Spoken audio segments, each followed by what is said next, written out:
दोस्तों आइए जानते हैं उत्तर प्रदेश के हर जिले और हर क्षेत्र की फटाफट बड़ी खबरों को सिर्फ 10 मिनट में। आज के इस खास बुलेटिन में हम आपको बताएंगे कि राज्य सरकार ने कौन कौन सी बड़ी घोषणाएं की हैं, महिलाओं को मिलने वाले 2500 रुपये वृद्धा पेंशन की पूरी जानकारी, कितने रुपए और कब से मिलेंगे, साथ ही 3 महीने का राशन और 1000 रुपये की राहत राशि हर राशन कार्ड धारक को कब से मिलेगी, इसकी भी पूरी डिटेल। अगर आप चैनल पर पहली बार आए हैं तो वीडियो को लाइक करें, न्यूज FS 91 को सब्सक्राइब करें और कमेंट में अपना जिला और शहर का नाम जरूर बताएं। इसके अलावा देश भर के छात्रों के लिए एक बड़ी खुशखबरी इस रिपोर्ट में शामिल है, तो बने रहिए हमारे साथ। न्यूज नंबर 1, आज तक डिजिटल ब्रेकिंग में इस वक्त की बड़ी खबर। खाटू श्याम जी के दर्शन व्यवस्था में बड़ा बदलाव। हर शनिवार रात 10 बजे से बंद रहेगा मंदिर, रविवार सुबह 5 बजे तक बंद रहेंगे मंदिर के पथ। आगामी दिनों से लागू होगी नई व्यवस्था।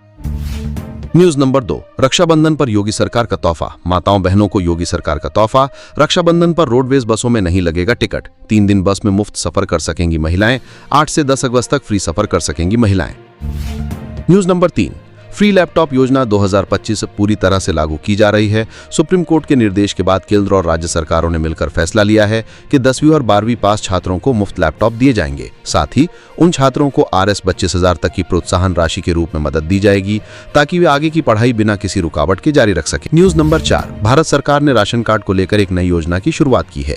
राशन कार्ड योजना 2025, जिसके तहत देश के आर्थिक रूप से कमजोर और गरीब परिवारों को हर महीने मिलेंगे RS 8,000। न्यूज नंबर 5, अगर आपने हाल ही में 12वीं पास की है और आगे की पढ़ाई के लिए आर्थिक मदद की तलाश में है तो आपके लिए एक बड़ी खुशखबरी है। भारत सरकार द्वारा एक नई स्कॉलरशिप योजना के तहत 12वीं पास छात्रों को RS 20,000 तक की आर्थिक सहायता दी जा रही है। इस योजना का मकसद है मेधावी लेकिन आर्थिक रूप से कमजोर छात्रों को उच्च शिक्षा के लिए प्रोत्साहित करना। न्यूज नंबर 6, भारत सरकार के द्वारा महिलाओं को आर्थिक रूप से मजबूत बनाने और रोजगार उपलब्ध करवाने के लिए विभिन्न प्रकार की अलग अलग जनकल्याणकारी विभिन्न योजनाएं चलाई जा रही हैं। इसी के तहत बीमा सखी योजना की शुरुआत की गई है, जिसे जुड़कर वर्तमान समय में लगभग 2 लाख से अधिक महिलाएं RS 7,000 महीना कमा रही है। न्यूज नंबर 7, भारत में वृद्ध नागरिकों के लिए रेलवे सुविधाओं की बहाली और सुधार एक महत्वपूर्ण कदम है। 2025 तक भारतीय रेलवे सीनियर नागरिकों के लिए विशेष छूट और सुविधाएं पुनः शुरू करने की योजना बना रहा है। भारतीय रेलवे ने घोषणा की है कि 2025 तक वृद्ध लोगों को यात्रा किराए में 50% की छूट फिर से मिलेगी। ये छूट सभी मेल और एक्सप्रेस ट्रेनों में लागू होगी, जिससे वृद्ध यात्रियों को विशेष लाभ मिलेगा।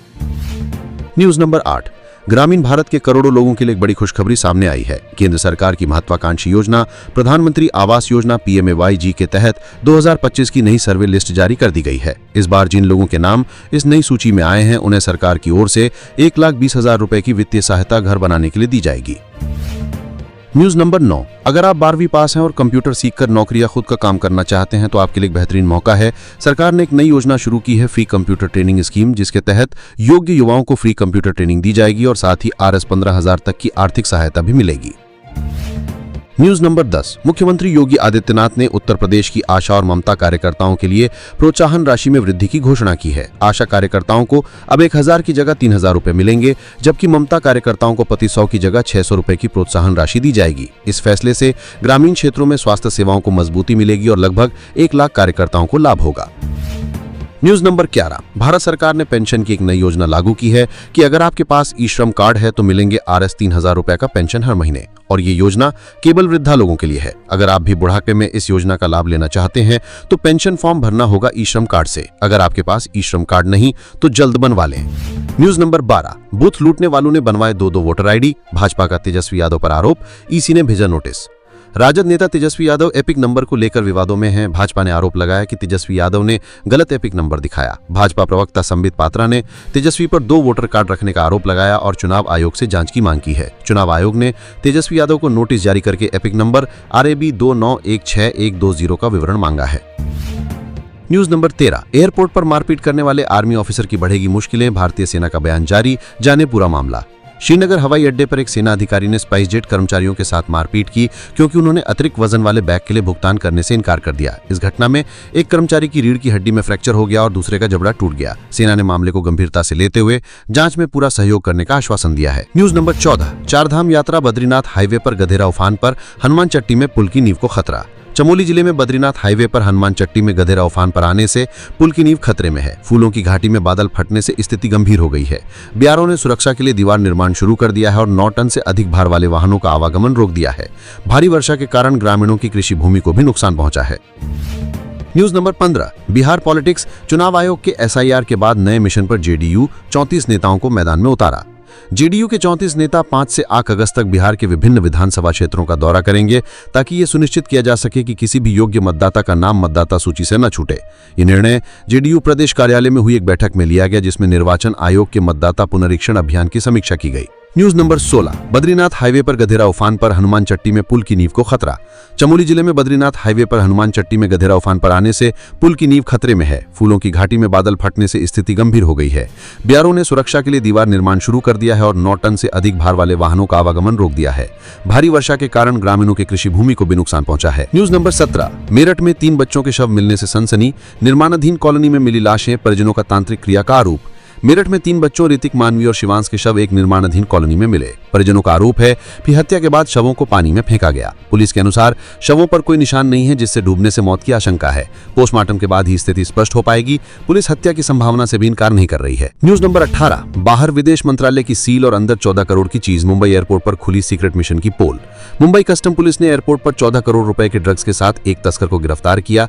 आरोपी 15 किलो वीट को विदेश मंत्रालय का कूटनीतिक पाउच बताकर ले जाने की कोशिश कर रहा था। वह बैंकॉक से मुंबई आया था और उसने पुलिस को गुमराह करने की कोशिश की, लेकिन उसकी चालाकी काम नहीं आई। पुलिस ने एनडीपीएस अधिनियम के तहत मामला दर्ज कर लिया है। न्यूज नंबर 19, रूस ने बनाया दुनिया का पहला एंटी ड्रोन मिसाइल सिमुलेटर। जाने क्यों है खास और कैसे करेगा काम। रूसी दक्षिणी संघीय विश्वविद्यालय के छात्रों ने एक अनूठा प्रशिक्षण प्लेटफॉर्म सिमुलेटर बनाया है। ये सिमुलेटर एंटी ड्रोन राइफल्स और ड्रोन डिटेक्शन सिस्टम के साथ काम करने का प्रशिक्षण देगा। ये वर्चुअल युद्ध का माहौल बनाता है, जो असली युद्ध जैसा लगता है। इसका उद्देश्य सैनिकों को ड्रोन तकनीक में कुशल बनाना, एंटी ड्रोन राइफल का सही उपयोग सिखाना और युद्ध में त्वरित निर्णय लेने की क्षमता विकसित करना है।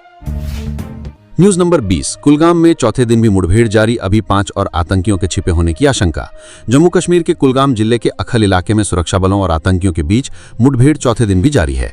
सुरक्षा बलों ने पूरे इलाके में हाईटेक सर्विलांस उपकरण बनाए हैं और सेना के स्पेशल पैरा फोर्स के जवानों को भी जंगल में उतारा गया है। जंगल में 4 से 5 आतंकियों के छिपे होने की आशंका है।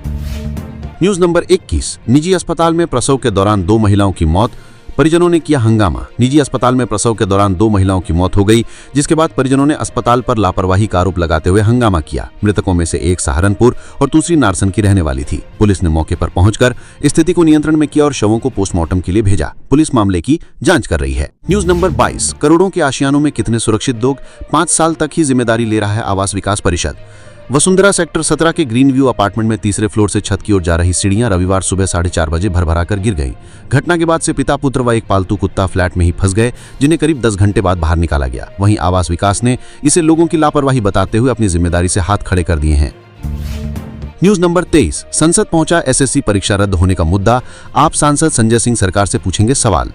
संसद के मानसून सत्र में आप नेता संजय सिंह ने एसएससी परीक्षा में अनियमितताओं का मुद्दा उठाया। उन्होंने राज्यसभा में नोटिस ऑफ मोशन देकर एसएससी फेज 13 परीक्षा रद्द होने पर बहस की मांग की। संजय सिंह ने परीक्षा में तकनीकी गड़बड़ियों और प्रश्न पत्र लीक जैसी घटनाओं पर सरकार से जवाब मांगा, जिससे अभ्यर्थियों को मानसिक और आर्थिक नुकसान हुआ है।